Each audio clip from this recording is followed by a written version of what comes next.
Hello!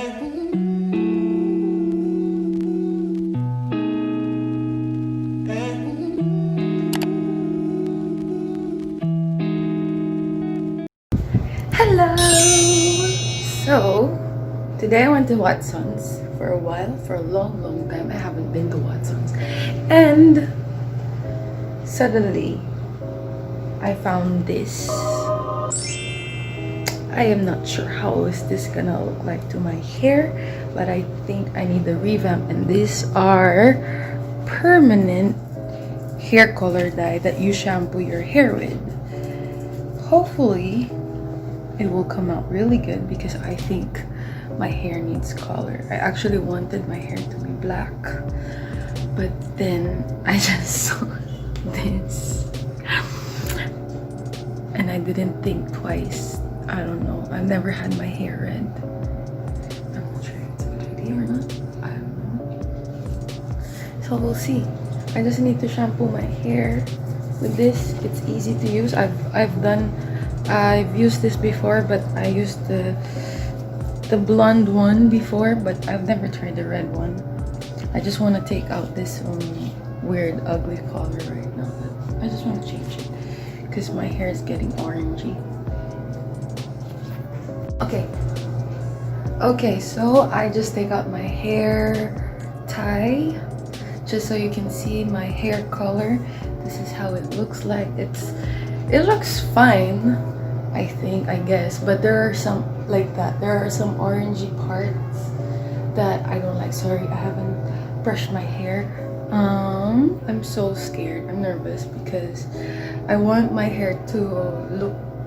I don't want to put any chemicals anymore with my hair because these ones are kind of dried up. My ends are already dried up because I bleached it before. So hopefully this thing will really show the color. I hope it will really show the color. I'm nervous. I don't know why I got red. I was thinking of black, but then I got the red. So we'll see. It's kind of orange. It doesn't look orange here.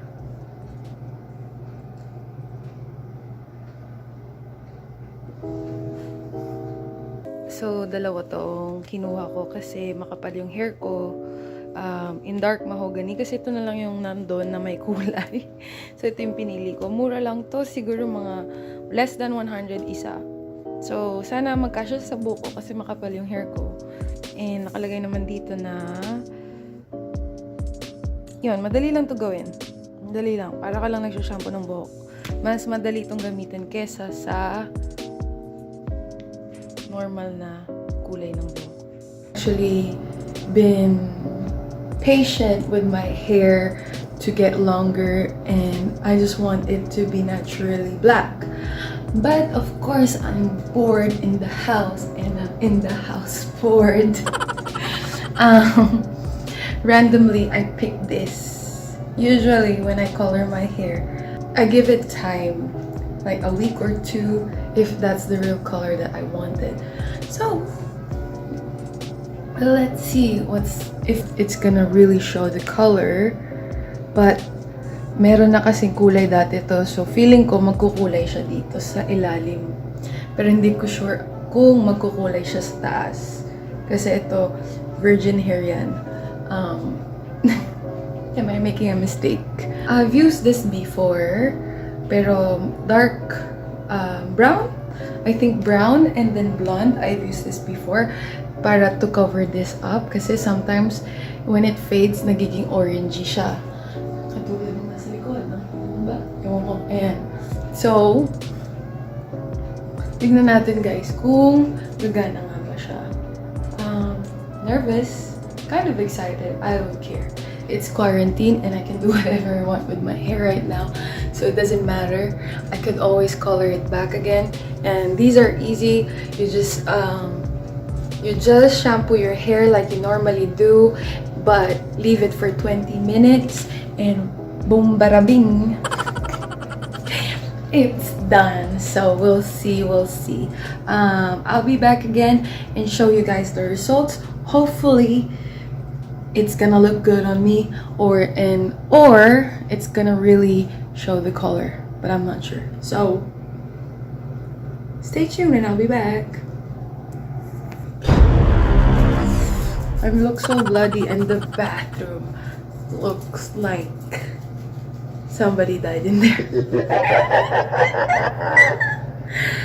So right now I am waiting for it for 20 minutes. It feels so uncomfortable. I hate it. So I just leave the marks because for sure I don't have extra towel to use here, and I just leave it. For sure it's gonna get washed off anyways. So let's see later what's gonna happen. Oh my toothpaste. Toothpaste.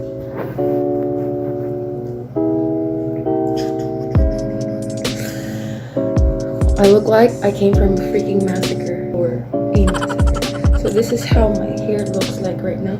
I have to wait for 20 minutes and my bathroom looks like somebody just died in there or I killed someone. Fudge! So I'm just gonna watch something just to kill some time out. Okay, bye-bye, see you later.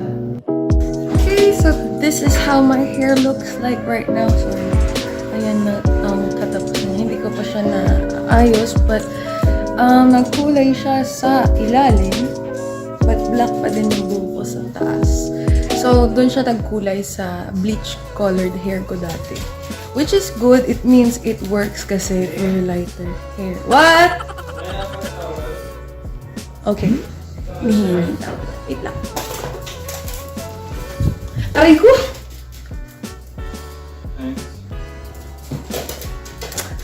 So, ngayon, ito na po yung final results. I kinda do like it. Hindi siya ganun kakatingkad, but I wish mas matingkad pa sana. And siguro kulang pa ako ng pang color. Siguro kailangan mga 4 or 3 ang kailangan ng hair ko. But then, nagkulay siya sa ilalim. It looks nice. Nag-ombre yung buhok ko. Black dito and then red dito. So, I like it. I do like it. And, yun po. So, the more lighter your hair is or nakulay mo na yung buhok mo before, mas magiging effective siya. And, dito wala talagang pagbabago sa taas. Wala akong nakitang pagbabago. Except may mga parts siguro dito na lighter. Kasi gabi na ngayon, hindi makikita. But yeah, that's how it looks like.